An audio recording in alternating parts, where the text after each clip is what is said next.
Hi friends, இன்றைக்கி group 4 preparation எப்படின்னு பார்க்க போகிறோம். நோட்ஸ் எடுக்கிறது எப்படின்னு பார்க்க போகிறோம். 9th புக்கு இயல் கடைசியிலேருந்து நோட்ஸ் எடுத்துகிட்டு இருக்கிறோம். சரி, கடைசியிலேருந்து ஈஸியாக இருக்குன்னு நினச்சிட்டு கடைசியிலேருந்தே நம்ம நோட்ஸ் எடுக்க ஆரம்பிச்சுக்கிறோம். நோட்ஸ் புக்கிலேருந்து எப்படி சேவ் குறித்து வச்சுக்கிறோன்னு பாருங்கள். இது இப்படி தான் நம்ம நோட்ஸ் எடுப்போம், பார்த்துங்க ஃப்ரெண்ட்ஸ். ஒவ்வொரு பாடத்துக்கும் சேவ் குறித்து வச்சுக்கிறோம் நம்ம நோட்ஸ் எடுக்கிறதெல்லாம். ஏன் இப்படி சொல்கிறேன்னா, ஒவ்வொருத்தர் ஒவ்வொரு மாதிரி குறிப்பாங்க. லெட்டு, பிளாக் ஸ்டிக் அந்த மாதிரி நம்ம சிவப்பு லெட்டில் குறித்து வச்சு நோட்ஸை எடுக்கிறோம். அப்போ தான் நம்மளுக்கு தெரியும் ஒழுங்காக. அதனால் நம்ம படிக்கிறதுக்கு ஈஸியாகவும் பார்க்குறதுக்கு தெளிவாகவும் இருக்கும். நான் வந்து காலேஜ் செகண்ட் இயர் படிக்கிறேன். இப்போத்துலேருந்தே படித்தா தான் நம்ம ஒரு படிப்பு ஒரு புரிதல் வரும். அதனால தான் இப்போத்துலேருந்தே படிக்க ஆரம்பிக்கிறோம். நம்ம இப்போதைக்கு நம்ம 2 இயர் வந்து நோட்ஸ் எடுத்து வச்சுக்கிறோம் 9வது புக்கில். நீ போக போக நம்ம அதிகமாக எடுக்க ஆரம்பிக்கலாம். அதுக்கு நம்ம சேனலை ஃபாலோ பண்ணிக்கங்க. நல்லா லைக் பண்ணுங்கள், சப்ஸ்கிரைப் பண்ணுங்கள் நண்பர்களே. இது மட்டும் இல்லாமல் நம்ம சேனலில் இன்னும் புது புது வீடியோ அப்டேட் பண்ணுவோம். அதுக்கு நம்ம சேனலில் சப்ஸ்கிரைப் பண்ணி வச்சுக்கோங்க மக்களே. உங்களுடைய சப்போர்ட் இருந்தால் மட்டும்தான் நம்ம சேனலை ரன் பண்ண முடியும். அதனால் உங்கள் ஆதரவு கொடுங்க மக்களே. நம்ம புக்கில் குறித்து வச்சு அப்புறம் நோட்ஸில் வந்து நோட்டில் எழுதி வச்சுக்கிறோம்.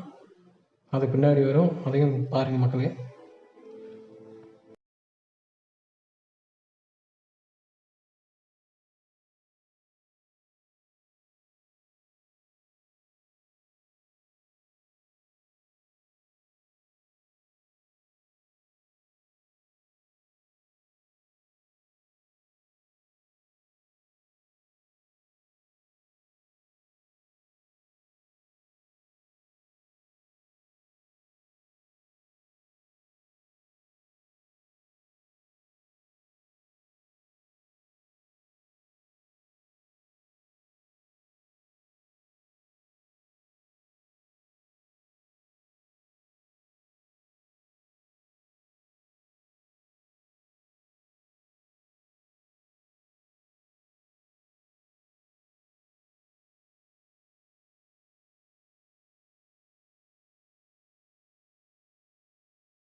பாய் ஃப்ரெண்ட்ஸ், அடுத்த வீடியோவில் சந்திக்கும் வரை இது உங்கள் இளமாறன் யூடியூப் சேனல்.